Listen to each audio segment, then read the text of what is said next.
নমস্কার, knowledge domain 365 YouTube চ্যানেলে আপনাকে স্বাগত। বর্তমান করোনা পরিস্থিতি কিন্তু দিন দিন যেভাবে ভয়াবহ আকার ধারণ করছে সবারই একটি চিন্তার কারণ হয়ে উঠছে।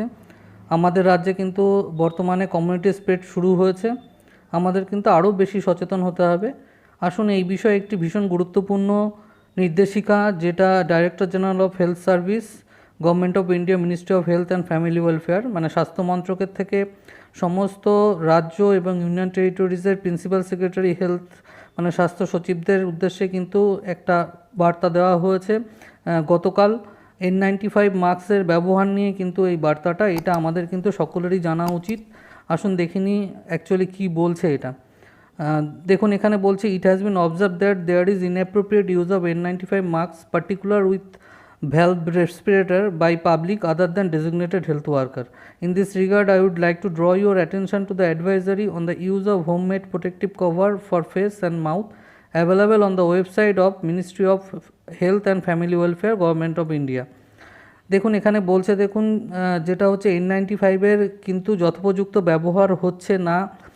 ডেজিগনেটেড হেলথ ওয়ার্কার ছাড়া, স্বাস্থ্যকর্মী ছাড়া কিন্তু সাধারণ মানুষ কিন্তু সঠিকভাবে N95 মাস্ক কিন্তু ইউজ করছে না। বিশেষ করে যে সমস্ত N95 মাস্কে ভালভ রেসপিরেটর রয়েছে, মানে দেখবেন যেগুলোতে ভালভ রেসপিরেটর রয়েছে, সেটা কিন্তু ভীষণ বিপজ্জনক। এবং কেন বিপজ্জনক সেটাই বলছে, যে এটা হোমমেড প্রোটেক্টিভ কভার যেটা আছে কটনের, সেটা ইউজ করার জন্য, যেটা ওয়েবসাইটে অ্যাভেলেবেল রয়েছে ministry of health and family ওয়েলফেয়ারের। এখানে বলছে, দেখুন, it is to bring to your knowledge that the use of valve respirator N95 mask is detrimental to the measure adopted for preventing the spread of coronavirus, as it does not prevent the virus from escaping out of the mask.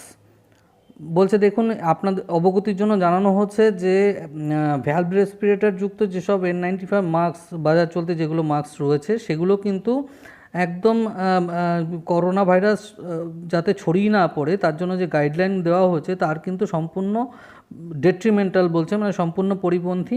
এবং as it does not prevent the virus from escaping out of the mask, মানে এখানে বলছে কিন্তু এটা একটা কিন্তু সম্ভাবনা রয়েছেই, যেটা হচ্ছে কিন্তু আপনাদের কথা বলার সময় কিংবা হাঁচি কাশির সময় যে আমাদের ড্রপলেটগুলো বেরোয়, সেটা কিন্তু এই ভালভের মাধ্যম থেকে কিন্তু ভাইরাসটা ছড়িয়ে পড়তে পারে।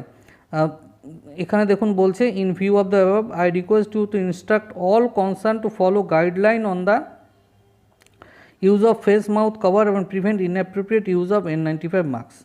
দেখুন, এখানে বলছে যে প্রিভেন্টিভ কভার হিসাবে আপনারা যেটা ministry of health and family welfare ওয়েবসাইটে রয়েছে, সেখান থেকে সেই ধরনের মাস্ক ইউজ করুন, ফেস মাউথ কভার ইউজ করুন। এবং inappropriate use of N95 mask, মানে N95 মাস্কের যে সঠিকভাবে ব্যবহার হচ্ছে না সেই বিষয়েই কিন্তু এটা দৃষ্টি আকর্ষণ করা হয়েছে। এটা ভীষণই গুরুত্বপূর্ণ একটি বিষয় এবং আমাদেরও কিন্তু অতিরিক্ত সাবধান হয়ে থাকতে হবে। তার কারণ যারা N95 ভালভযুক্ত N95 মাস্ক পরে আছেন কিংবা আপনিও মাস্কটা ইউজ করছেন, সেখান থেকে কিন্তু সংক্রমণ ছড়াতে পারে। অবশ্যই এই ধরনের মাস্ক পরে আছে কোনো ব্যক্তির সঙ্গে কাছাকাছি সামনে থেকে কথা বলা কিন্তু বিপজ্জনক ব্যাপার। আমরা হয়তো মনে করছি না N95 মাস্ক পরে আছে মানে সেফ, তার থেকে আমরা সেফ আছি, কিন্তু অ্যাকচুয়ালি কিন্তু এটা কিন্তু তার উল্টো। অবশ্যই এই বিষয়ে কিন্তু আপনারা চিন্তাভাবনা করবেন এবং সঠিকভাবে কিন্তু এখন বর্তমান পরিস্থিতিতে অতিরিক্ত সাবধানতার সঙ্গে কিন্তু চলতে হবে। আশা করি সবাই সাবধানে থাকবেন। আমার ভিডিওর তথ্য যদি আপনার কোনো কাজে লেগে থাকে তাহলে অবশ্যই আমার চ্যানেলটি সাবস্ক্রাইব করুন এবং বেল নোটিফিকেশানটি অবশ্যই ক্লিক করুন। এই ধরনের কোনো ভিডিও আপলোড হলে সঙ্গে সঙ্গে আপনি তার নোটিফিকেশান পেয়ে যাবেন। ধন্যবাদ।